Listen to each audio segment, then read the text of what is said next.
Moi, je reste quand même attaché à ce verset de la sourate 5, au verset 51, qui dit: Ô vous les croyants, ne faites pas alliance en fait avec les juifs et les chrétiens, ils sont alliés les uns des autres.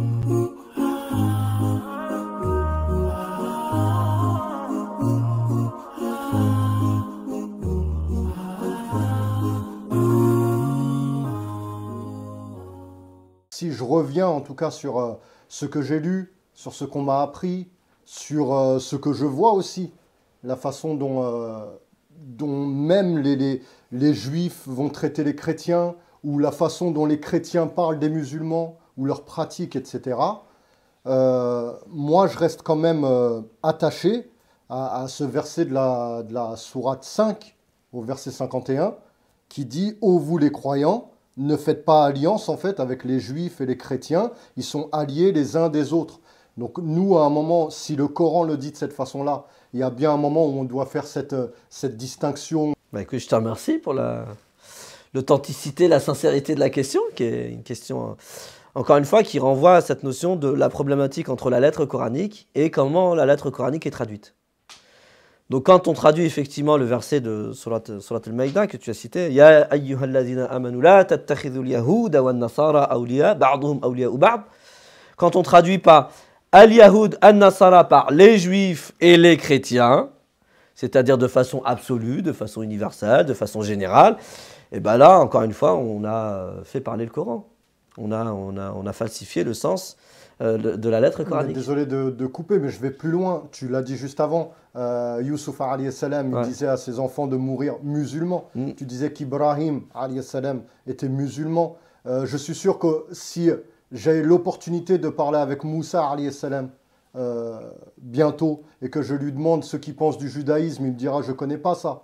Il dira: je connais l'islam. Mais justement, voilà, c'est pas sûr. Donc déjà, c'est impossible, hein, mais il faudrait qu'on arrive à le faire ressusciter et puis on verra sa réponse à ce moment-là. Mais c'est pas sûr qu'il dit ça parce qu'en fait, si tu veux, il n'y a pas d'opposition en fait entre le juif et musulman. C'est-à-dire, une personne, elle est juive parce qu'elle est rattachée à une sainte écriture particulière qui est la Torah. Une personne est chrétienne parce qu'elle est rattachée à une sainte écriture particulière qui est l'évangile. Et en même temps, elle est musulmane, d'un point de vue coranique. Nous, on voit bien que là, la problématique, c'est de traduire musulman par musulman. Et nous, dans notre tête, en fait, les musulmans, c'est nous. Non. C'est que al-muslim, c'est une manière de cheminer. Al-muslim, ça ne veut pas dire musulman. Il faudrait même qu'on enlève ça, en fait, de la tête des gens. Parce que musulman, c'est déjà... on sait déjà ce qu'on entend par musulman. C'est déjà tamponné. C'est déjà... j'ai envie de dire, c'est déjà formalisé. C'est déjà défini. Al-Muslim, c'est celui qui chemine d'une certaine manière. C'est celui qui, littéralement, est sur l'échelle de la réalisation de soi. Et ça, en fait, c'est toujours vrai pour toute personne qui chemine, même si elle est juive, même si elle est chrétienne. Donc, juste pour terminer sur, effectivement, le verset, là où, effectivement, en apparence, on se dit, bah, Allah, il nous dit bien de ne pas prendre les juifs, les chrétiens pour alliés, étant alliés entre eux. Donc déjà là, ça renvoie en fait à une précision sur le sens des mots et notamment sur le sens de la lettre. Et c'est pour ça qu'en réalité, Allah subhanahu wa ta'ala, quand il parle du tahrif, il utilise bien en fait un terme qui renvoie à la notion de lettre en langue arabe. La lettre, comment on dit en langue arabe, al-harf. Et comment Allah il signifie la falsification, il dit tahrif, harafa, harrafa. C'est exactement la même étymologie. Et en réalité, effectivement, on peut être amené à falsifier le Coran lorsqu'on ne s'attache pas au sens des lettres. Et là, en fait, il y a le sens d'une lettre particulière qui a un impact, mais juste dans l'entièreté du Coran, sur le sens qu'on va lui donner. Donc ici, dans le verset « Al-Yahoud an-Nasara », est-ce que ça indique les, d'accord, donc de façon générale, ou ça indique des en particulier? Des juifs, des chrétiens qui sont connus dans l'histoire parce qu'effectivement, ils ont créé des alliances entre eux contre le prophète ou contre toute autre forme de cheminement. Et oui, on a trouvé dans l'histoire des juifs particulièrement qui se sont alliés à d'autres chrétiens afin d'effectivement de faire front commun face notamment au prophète Mohammed sallallahu alayhi wa sallam. Donc le Coran, en fait, il ne parle pas de tous les juifs et tous les chrétiens, non. Il parle de ces juifs-là, effectivement. Lorsque vous êtes en présence de personnes qui sont rattachées, on va dire, au thoraïsme et à l'évangile, et qui font front contre vous, dans une démarche en réalité qui est qualifiée dans le Coran de barian. Allah, en fait, il utilise ça, c'est-à-dire qu'effectivement, lorsque c'est le prophète Mohammed sallallahu alayhi wa sallam qui a reçu la dernière révélation, il y a parmi les juifs et les chrétiens, et notamment probablement plus les juifs, parce qu'en réalité, il y avait une concentration on va dire, de cheminants thoraïques à Médine, parce qu'ils étaient persuadés en réalité que le dernier prophète allait sortir de chez eux. Et en fait, il s'est avéré que le dernier prophète, il n'est pas sorti de chez eux. Il est sorti des Arabes qu'ils côtoyaient, qui sont considérés par le Coran comme étant ummi, c'est-à-dire des êtres primitifs, sans civilisation. Ils n'ont jamais reçu de Sainte Écriture, c'est là. Comment ça se fait qu'Allah il les a choisis à la place de nous? Quand même, on est les élus d'Allah.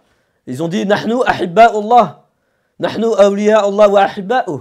Nous sommes les alliés d'Allah et nous sommes les bien-aimés d'Allah. Comment ça se fait qu'Allah il choisit quelqu'un d'autre que nous pour être le dernier prophète, pour être celui qui va parachever le cycle de la Sainte Écriture? Un petit peu à l'image de Iblis, qui n'a pas compris le choix de Adam par Allah comme étant effectivement son prolongement sur terre. Et en fait, un peu à cette image-là, ils ont été pris par la même chose, avec une petite différence. Allah il nous dit c'est barian an yunazilallahu ala ma yasha'u min ibadihi. En fait, par jalousie, qu'Allah a choisi un être qui ne fait pas partie d'eux pour recevoir le dernier message parachevant, garantissant de la validité et d'authenticité de tous les messages qui ont été révélés avant eux.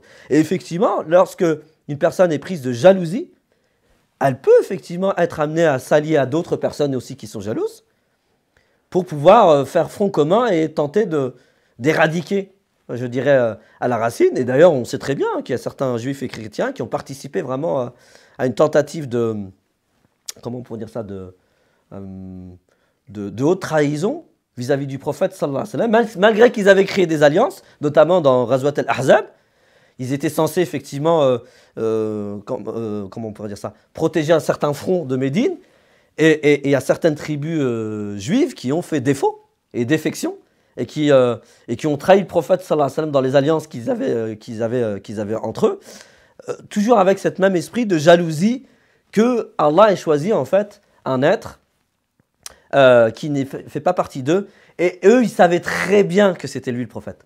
Allah il nous dit en fait ya'rifunahu kama ya'rifuna abna'ahum. Ils connaissaient le prophète, c'est-à-dire ils n'avaient aucun doute que c'était lui le dernier prophète, comme ils connaissent leurs enfants. C'est-à-dire ils ont vu dans le prophète, ils ont reconnu le prophète, comme ils reconnaissent leur propre enfant. Il n'y a personne en fait qui croise son enfant et qui ne reconnaît pas son enfant quand même. Et bien Allah il nous dit, ils ont reconnu le prophète quand il est arrivé, quand il s'est manifesté, quand il s'est proclamé prophète. Ils l'ont reconnu comme chacun d'entre nous pour reconnaître son propre enfant. Donc, notamment les rabbins avaient une connaissance tellement fine de ce qui caractérisait le dernier prophète qu'ils l'ont reconnu directement. Et ils ont été pris de jalousie, et c'est cette jalousie qui a fait qu'ils ont créé des alliances avec des chrétiens afin de tenter d'éradiquer, je dirais, ces êtres primitifs là, qui se revendiquent prophètes et qui entre guillemets nous enlèvent la médaille d'or, quoi. Donc le verset arrêté, c'est ça qu'il dit. Et pour ça, en fait, il faut lire les versets d'avant et les versets d'après. Quand on lit les versets d'avant et les versets d'après, en fait, là, ça parle de chrétiens spécifiques, de juifs spécifiques, qui, par pure jalousie, se sont alliés les uns avec les autres afin de combattre le prophète, sallallahu alayhi wa sallam. Bien évidemment, Allah nous appelle à ne pas être naïfs quand même, à ne pas créer des alliances avec des personnes qui créent des alliances dans notre dos. Et ça, je pense que pour tout humain, en fait, ça fait bon sens. Il n'est pas du bon sens de créer des alliances avec son ennemi quand même. En tous les cas, avec des personnes qui eux, nous portent en animosité et sont nos ennemis parce qu'ils tentent de nous éradiquer. Donc voilà ce que dit le verset, il ne dit pas autre chose. Pourtant, il y a bien un verset qui dit que la seule religion agréée est l'islam. Donc je comprends pas, pour moi c'est pas cohérent en fait. J'ai une question. On parle des gens du livre dans le Coran, c'est mentionné plusieurs fois, parfois de manière pas très glorieuse. On ne nous incite pas du tout à aller à leur rencontre et pourtant, ça fait partie de la continuité de ce que nous avons aujourd'hui, le Coran. Je me posais la question, quelle doit être notre posture par rapport aux gens du livre dans la globalité? On peut avoir des relations avec les juifs et les chrétiens et autres, toute personne cheminante. Parce que bien souvent, justement, on nous incite plutôt à rester dans notre communauté à nous, à ne pas nous ouvrir, et justement à ne pas partager non plus leurs fêtes, etc. Donc voilà, est-ce que tu peux nous éclairer là-dessus ?